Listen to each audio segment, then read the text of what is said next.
means a lot to me as a candidate to make sure to see lots of people come out, as well as a big thank you to the organizers of PAVE. Had the pleasure of taking part in the primary election forum and had a great time there. Very informative for the voters, and I'm looked forward to tonight for a long time. So thank you very much. Let me just start off by covering a few things about me, a little bit about my background, and why I am running to be your state representative. I've lived with my family for the last 16 years in the two counties that this district covers, Potawatomi and Cleveland counties. For the last 16 years, I'm the third of 8 children, which is fun most days. There are the days that can be challenging, but it's fun most days.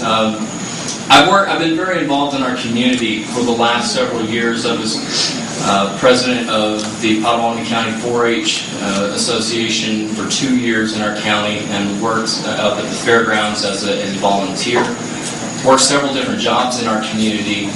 Comes to vet clinic as well as with the Whitefield Construction Company, and I believe that has given me a good perspective of what the people in this district understand, what they know, and I hope to be able to place that into a position of influence here as a state representative, to be accountable, to be accessible to the people that I serve. I believe it is a position of public servant, of servanthood, and being accountable and accessible to the people, and not a position for political gain. Time. Next, we will hear from candidate Chris Odneal.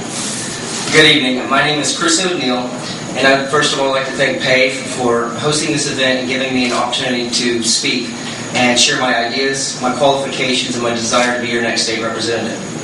My wife Melissa and I live in Bethel Acres on a family farm, along with our dog Sheila, and we raise horses and chickens. Currently, I own and operate a business in Shawnee called Go Consulting. I started my company 4 years ago after working at ExxonMobil as an electronics technician. I think it's funny now to think that I've worked for the largest company in the world, and now I own my own business and I'm responsible for 9 employees. I've learned a great deal along the way, and I believe that these experiences would be useful as a legislator in the state capitol. Right now, in today's economy, jobs are a big concern. From Maud to Asher, from Slaughterville to McLeod. I hear Oklahomans tell me on a daily basis that they're concerned about their jobs and the future of their jobs. As a businessman, I can leverage my knowledge and help bring jobs to the district, and more importantly, keep the ones that we have. My company grew during this recession, and I'm confident that I can do the same for Potawatomi County. I'd like to thank everyone that came here tonight to ask questions and to listen about the issues. The state of Oklahoma is in a rough time right now, and I believe we can get through it through business leadership, common sense, and some good old-fashioned hard work. We can turn this around, and the problems we face can create solutions that will benefit everybody. I look forward to serving people in this county, in this district, and for the state. I welcome your questions and look forward to serving you as your next state representative. Thank you. Thank you,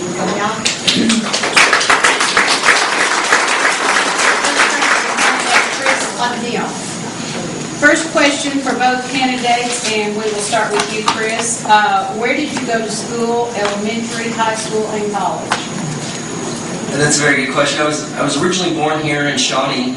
My folks separated when I was very young, and my mom moved to Houston. There I attended my primary education. When I graduated high school, I did the first thing I could, move back to our family farm here, which is where I wanted to be, spend all my holidays and weekends here. I got a job at that time at ExxonMobil. I enjoyed working there. I started as a systems analyst and then became an electronics technician. And I worked hard, put myself through college at Seminole State, which is where I graduated from. And that's pretty much the extent. Same question to candidate Josh Cockcroft. Where did you go to school, elementary, high school, and college? Well, I was homeschooled for all my life. Had the privilege of being schooled by my parents at home, and I really got the best of both worlds because my dad went through college with a little bit of a math degree. My mom majored in journalism, so whenever we had a problem with math, we'd go to Dad. Whenever we had a problem with English, we'd go to Mom. We got all our bases covered. So I was able to gain the education through that I needed. I took a semester online with a Bible college out of California, working towards a pastoral studies degree, and I just think that my education has set me up to the point as an individual in our district in these times where we need a leader to be able to look at the people around him, to be able to look at the issues and to find solutions to each of those problems. Thank you. Next question is for both candidates, and we will start with Josh. What will you do to protect Oklahoma water resources? Water resources is a very important issue here in Oklahoma. We have so many different resources, and one of the things that I think we need to do, and this I believe applies to government all across the board, is when we're talking about water resources, we need to make sure that there isn't an overreach by the state government and what its bounds and what its limitations are. We need to make sure that the limitations for water resources are safe where they are, without fear of seizure, without fear of infringing upon the water rights that each individual has for our family, or for our farmers and rangers. Candidate Chris Odneal, same question. What will you do to protect Oklahoma water resources? Oklahoma is in we're in a very fortunate position because of the runoff that Oklahoma receives. There's a great deal of water that comes to Oklahoma, and I think it's very important that we protect these rights and these resources, make sure it's clean, make sure it's pure, make sure that the finished product going to the people is perfect, because it is so important. One day, Boone Pickens says, water will cost more than a gallon of gasoline, and that's coming. And it's a very limited resource, and it's very scarce. Secondly, real quick, I would like to explore the options of selling our additional water that the state has in excess to Texas. I think that that's important, and we need to explore that opportunity, because if not, I'm afraid that one day it will be taken from us, and it would be very important, and it would also generate revenue. Thank you. Next question, and it is for both candidates. This time we will start with candidate Chris Odneal. What experience do you have to take to the Capitol with you that will help you help us? Well, I've learned a lot running my business in the last 4 years. We started Go Consulting to be a manufacturing support. We were going to go in and help with electronics and robotics. Then the economy bust happened, the recession came, and we had to reinvent ourselves. And I think that that's what we need to do on the state level. We need to reinvent what we're doing. Doing the same thing over and over again and not expecting different results, we're going to keep getting the same results. And I think by reinventing ourselves, we'll be able to find ways to come up with additional money to be able to keep our state running, and I think that that's very important. And being able to reinvent myself with my business, I believe I'll be able to do the same in the state. Look at ways to reinvent how things were done. Thank you. Same question to candidate Josh Cockcroft. What experience do you have to take to the Capitol with you that will help you help us? My work experience is rather unique in the way that I view it. I talked in the intro about the community access and the things I was able to do in the community as far as job positions. What I did mention, because of time, was that for the past 5 years I've worked for an organization where I have traveled around the United States teaching thousands of high schoolers about state government, about the legislative system, and how individuals can become more involved.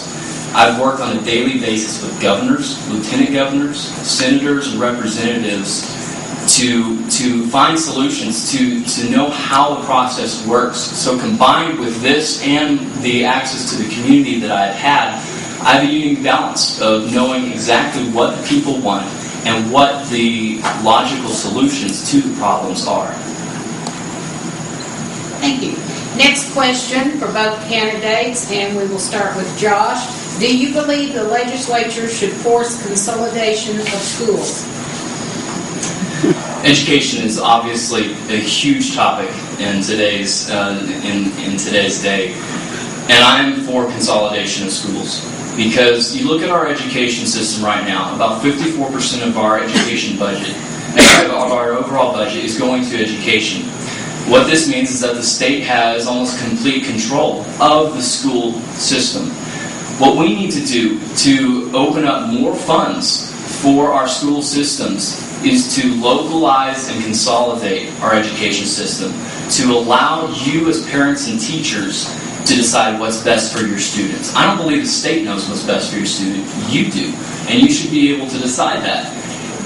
Being able to look at what jobs need to go in what positions is going to be key as we go forward with our education system in Oklahoma.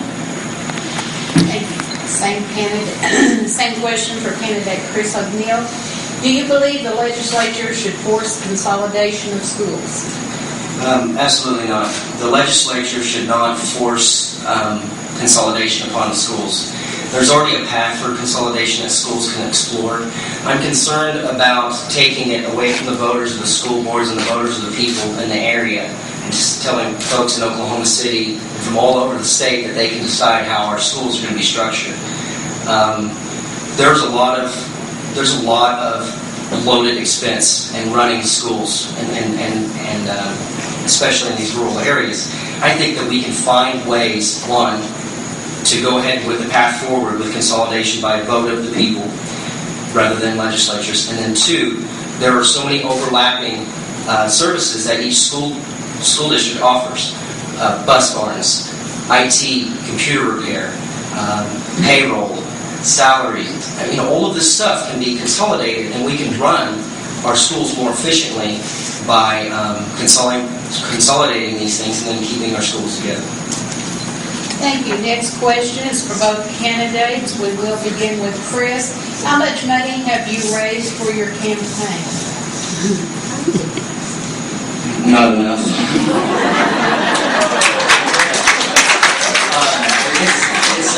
It's very, very tough. I'm trying to, as of last count, probably about 20,000. And this is so expensive. I'm amazed at the amount that it costs to run a campaign. I'm a very frugal person, and so I have to. Every time they say, "Well, you need to buy all these hand cards or stickers," I look at my wallet and I know how difficult it is for me how difficult it is to make $1, and so it's tough to ask people for money. That's a great question, but it's very rough. And I wish it's something that you don't know when you start this path. When you say, I'm going to run for state representative, and then somebody comes up to you and says, well, you have to run $100,000. Whoa, because that's incredible. And we've been trying to run it on be very fiscally conservative running our budget. Time. Same question goes to Josh. How much money have you raised for your campaign? I agree wholeheartedly with Chris. When it is extremely difficult to raise funds for a campaign, I've been very blessed having to go through the primary and runoff election. We were able to raise sufficient funds, but this has been a very grassroots effort. It's been very dependent on the people that I see supporting me and who have caught on to the vision that we have started to spread across this district. But up to, as of yesterday, I have raised $24,076.17 as a total. So that's everything that my campaign has brought in, and I want that. I want the accountability to begin right here, letting the voters know exactly how much money I've dealt with, how much money is coming in, how much money is going out, so that they see that I want to be accountable to them in every area, even in the things that I am bringing in for my campaign. Next question, we'll start with candidate Josh Cockcroft. What is your policy on energy? Energy. Oklahoma is one of the nation's top energy resource providers. We have the oil, natural gas, so many resources that we have. And we have some of the nation's top companies working in Oklahoma. You have the Chesapeake, the Devon energy groups that are just flourishing right now. And my belief with our energy companies is that we need to make sure that at the state legislator level, we are providing them with everything that they need to succeed. It's it's Oklahoma's top resource getter. So we need to make sure that our government regulations, we have government mandates, are not stepping over the lines of state government onto businesses' toes and providing functions that state government isn't supposed to be. We need to let our businesses run their businesses exactly how they see fit, without fear of regulation and mandates. Thank you.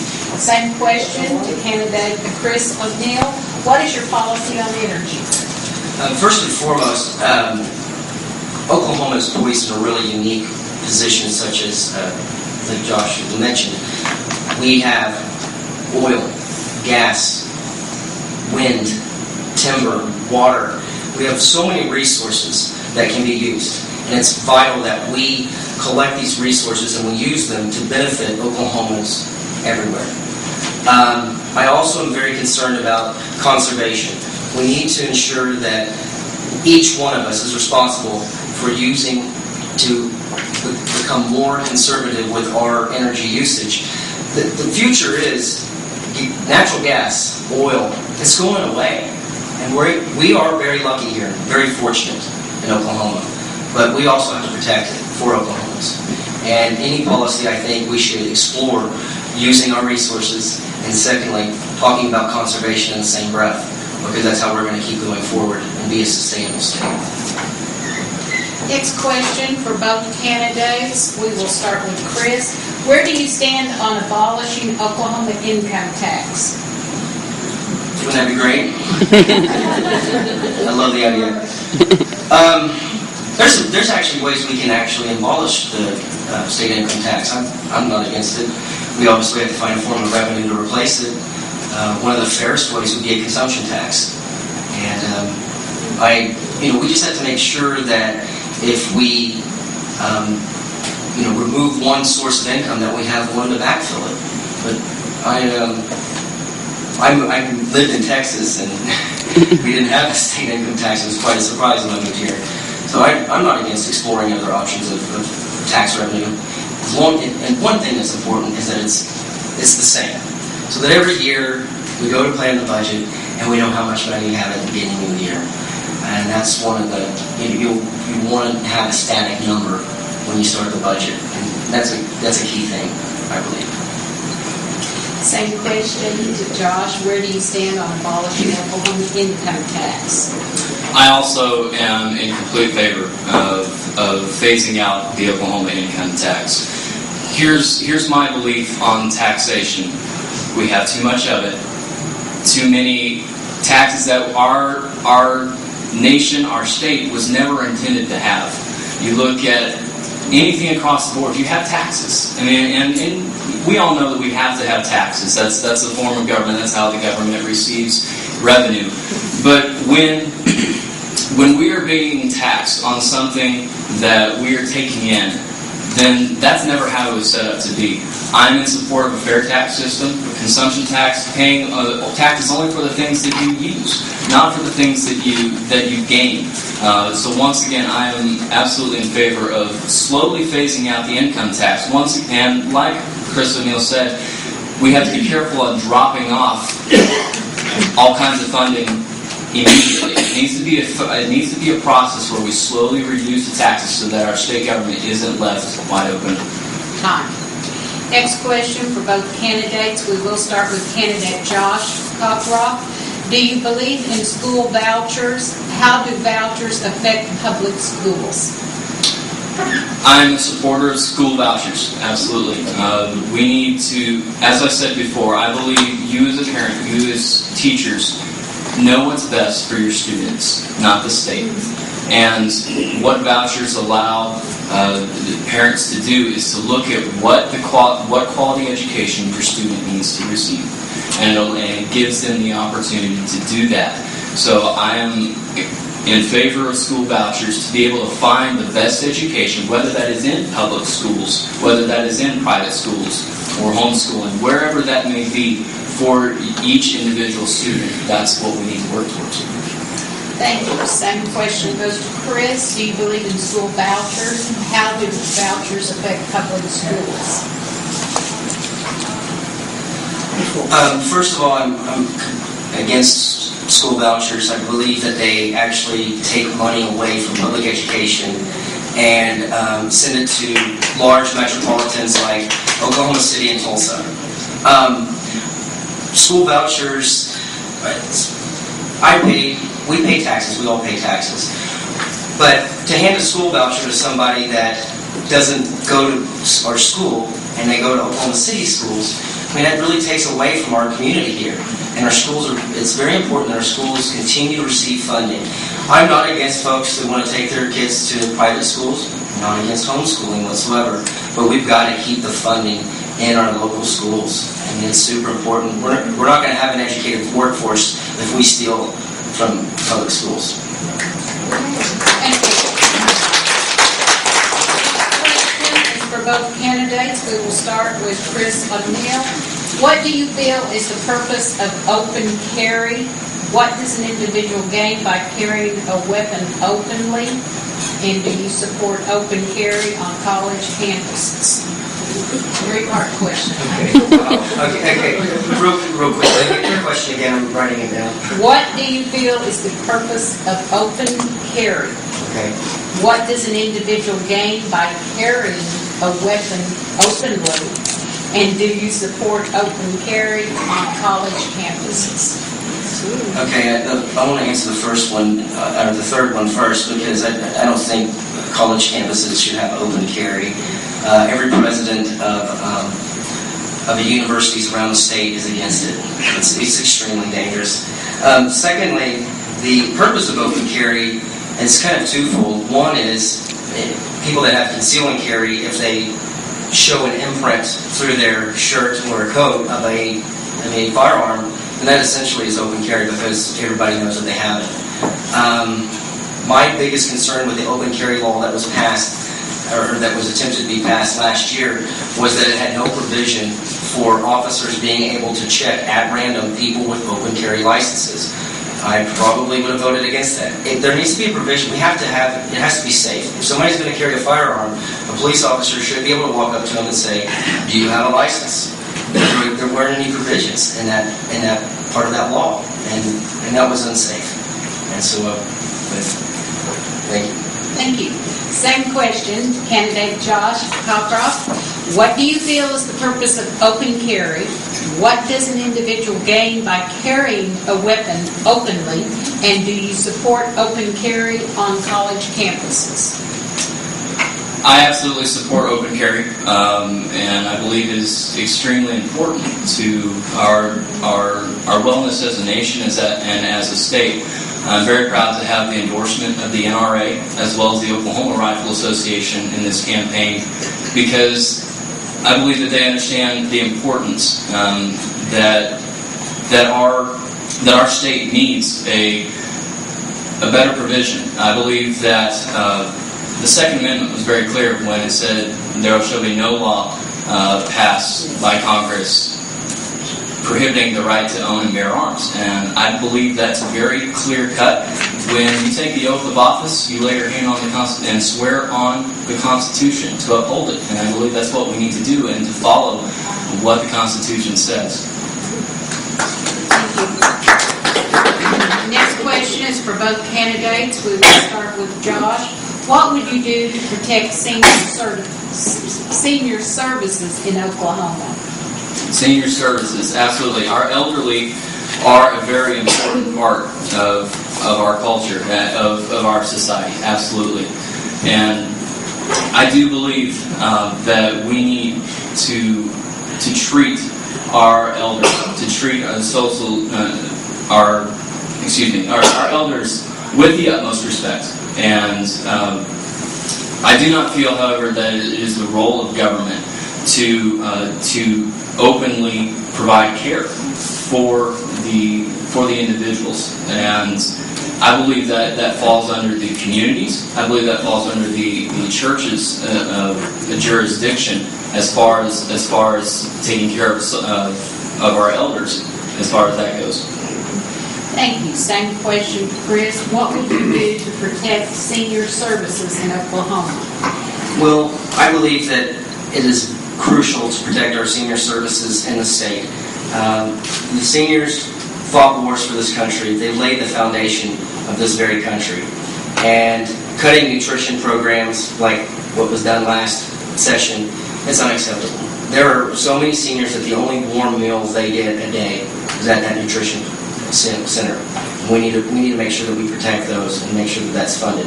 It's a very small expense, $5 million a year, and we were able to keep them open with that $5 million. Secondly, the state's promised pension plans to many of the seniors and elderly and VAs and firefighters and teachers and everybody else that's ever worked for the state. We promised them that. They worked for our state for that. And it's crucial that we hold up the promises that we make.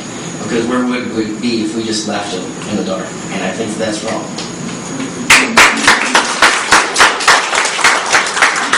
Next question is to both candidates. We will start with candidate Chris Odneal. Do you plan to introduce a law in the legislature similar to the illegal immigration law enacted by the Arizona legislature? I don't know that I would introduce an exact same law. We signed a law, or Governor Henry signed a law about 3 years ago that said if you hire illegal immigrants to work for you, your business will be held accountable. I certainly believe in that law. I believe it needs to be enforced. It's not enforced. Folks that are here illegally, that are retaining jobs and making money and not paying taxes, it's tax evasion. I mean, that's the bottom line. And secondly, a lot of times illegal immigrants are taking jobs away from skilled labor workers, pipe fitters, welders. The Devon Energy building is supposed to be built by pipe fitter skilled laborers, and it's not. And we need to make sure that we protect jobs for Oklahomans. And it has everything to do with protecting Oklahoma jobs and making sure that we pay our taxes like everybody else does, and you're not a shadow economy. And that's really what it boils down to. Same question to candidate Josh Cockcroft. Do you plan to introduce a law in the legislature similar to the illegal immigrant law enacted by the Arizona legislature? Well, I've actually already been in the process of talking with several legislators as far as the immigration goes in our state. We're talking with Speaker-elect Chris Steele as well as Representative Gus Blackwell about immigration in our state and what we need to do moving forward. Obviously, immigration is a hot topic in today's society, and I believe that we need to do everything we can to protect, like Mr. Odneal said, Oklahoma jobs. We need to make sure that the money that is being paid does not go to the individuals who aren't even citizens of this country. I support the Arizona law because it states the state's rights as an importance. It allows, America was founded with freedom for all, but very specific conditions were given that. And if you're going to live here, be drawing off of our jobs, then you need to be able to do that legally. We need to make sure that that it's being done legally and that jobs are being staying here. Next question. Get ready, men. This is a 3-part question. All right, and we will start off with candidate Josh Cockcroft. What have you done professionally that has directly impacted District 27? How can you help businesses prosper? Have you ever managed or owned a business with employees? If so, are you still involved with this business? Wow. Wow. Could you repeat that one again? What have you done professionally that has directly impacted District 27? How can you help businesses prosper? Have you ever managed or owned a business with employees? If so, are you still involved with this business? You've got 2 minutes. Don't think I can write that fast. Okay. What has helped me professionally for for District 27? Well, as I stated, I've worked in the community for several years, working for local jobs, the vet clinic, construction companies, things of that nature. That has given me the ability to talk with the individuals to understand what our district is going through, what the individual needs are. As well, I've worked all across the United States, learning exactly how the public policy decisions that are being made up at the state capitol, how they affect the people of District 27, what the decisions mean, what the outcome is of each of those decisions.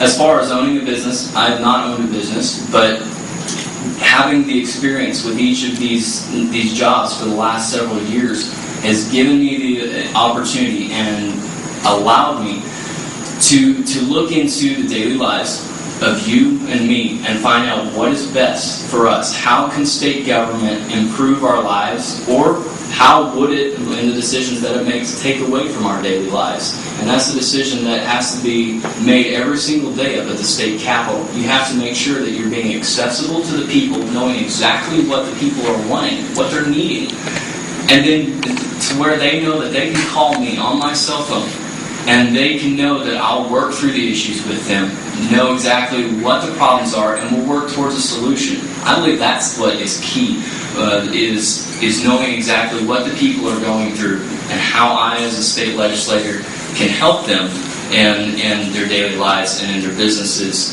and in the ways they live their lives. Same question to candidate Chris Odneal. Did you write it down? That's pretty long.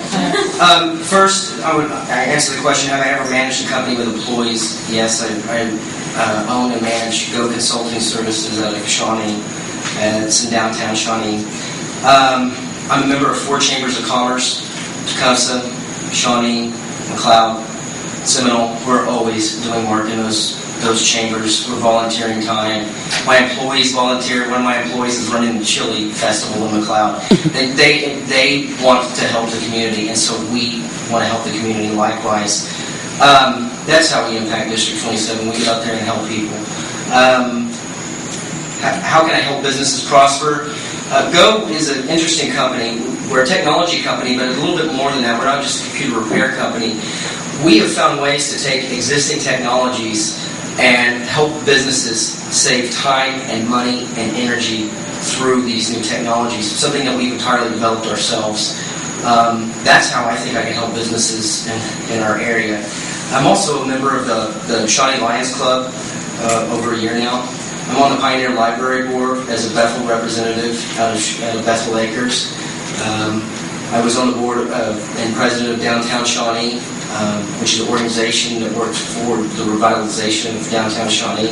And another way I've helped the area is I've created jobs. The last 4 years I've created quite a few.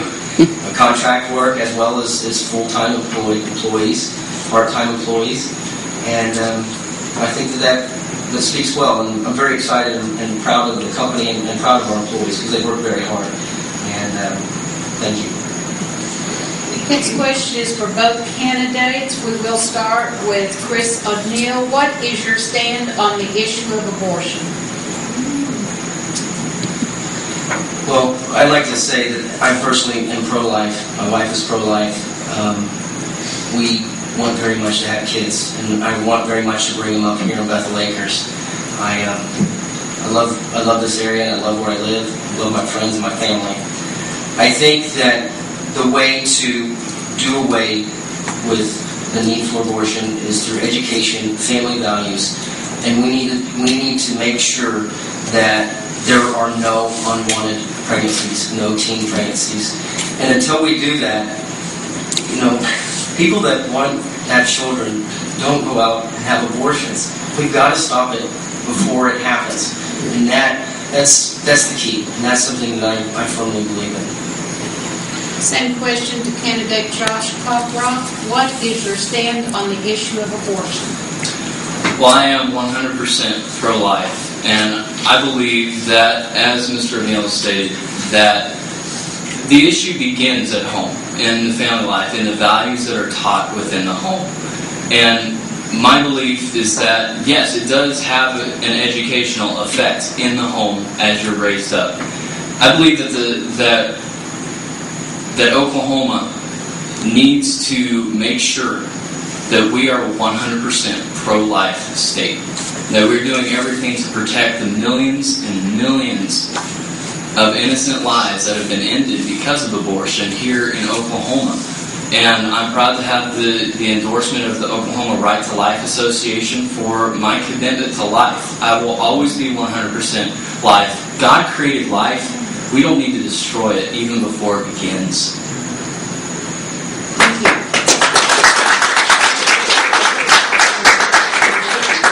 Next question is for both candidates. We will start with candidate Josh Cockcroft. Is it three-part? It's four. It's getting late. California passed an amendment defining marriage as one man, one woman. It is being challenged. Would you stand up for the definition of marriage being one man, one woman in our state if that issue is raised in our legislature? Yes. Marriage is between one man and one woman. That doesn't even need argument right there. That is clear cut as it needs to be. And to say anything else is morally and ethically wrong. And so I will always be committed to marriage as one man, one woman for life.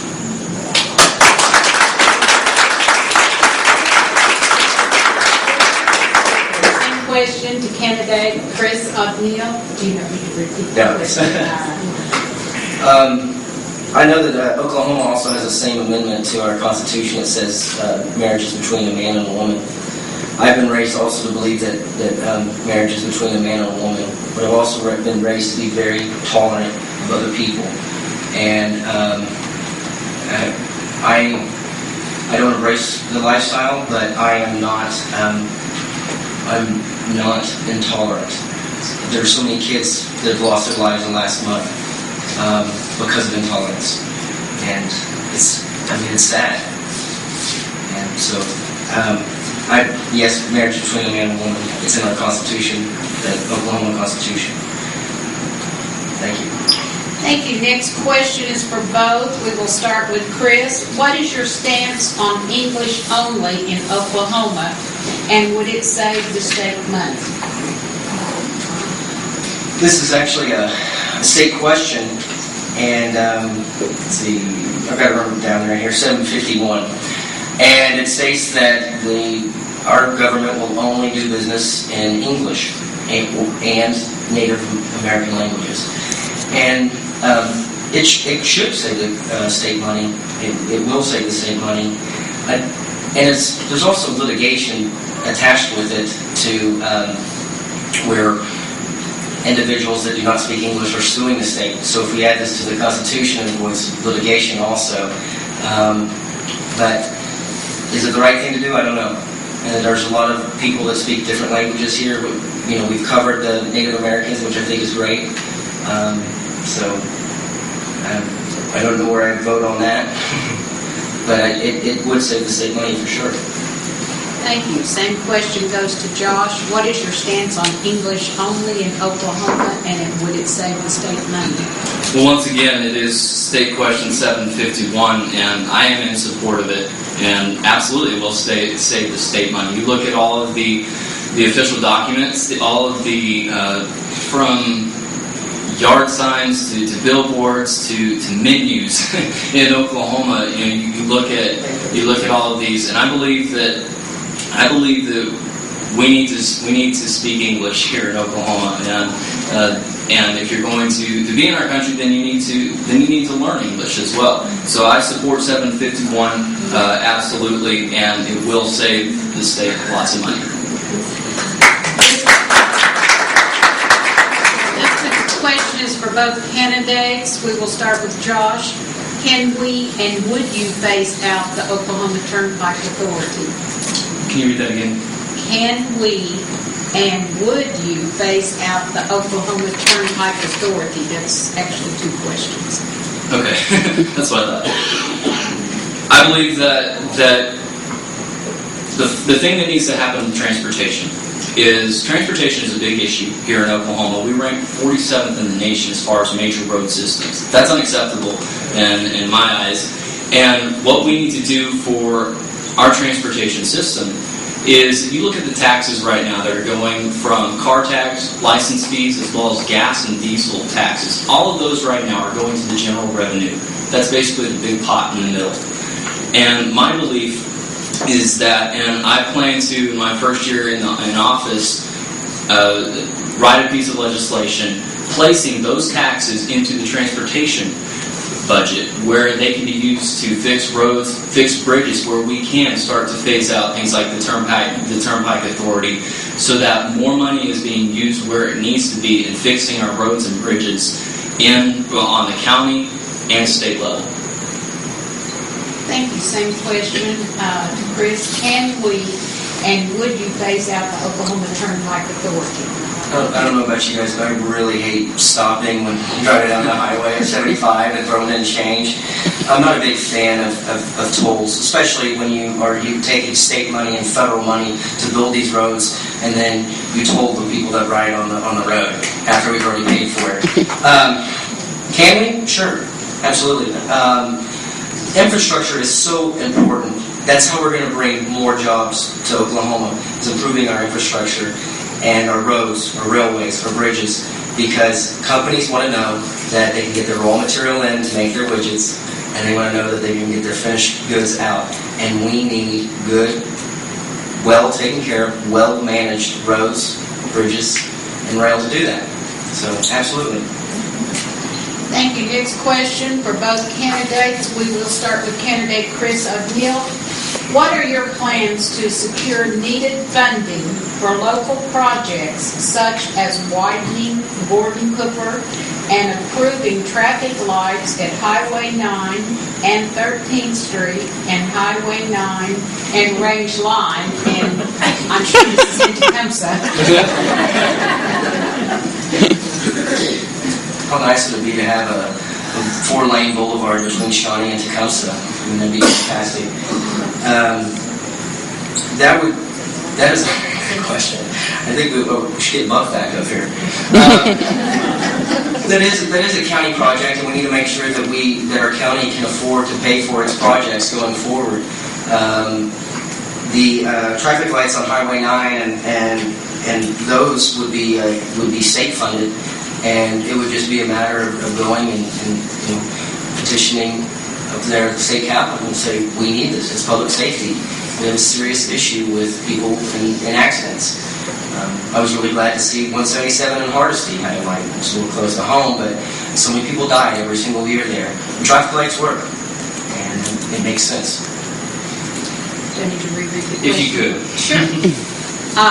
What are your plans to secure needed funding for local projects such as widening Gordon Cooper and improved traffic lights at Highway 9 and 13th Street and Highway 9 and Range Line? Well, once again, this comes down to a funding issue, both on the state and on the county level. And once again, we need to make sure that the right funds are going to the right places. The transportation taxes that you are paying right now in your car tags and the other before mentioned kinds of taxes, those taxes need to be going to the transportation budget where they can be used to bring down to the county level, to make sure that our county roads are being funded, that they are in right maintenance and being able to put up the right stop signs, the right stop lights, and then also be used on the state level as well to make sure that our roads and our bridges are in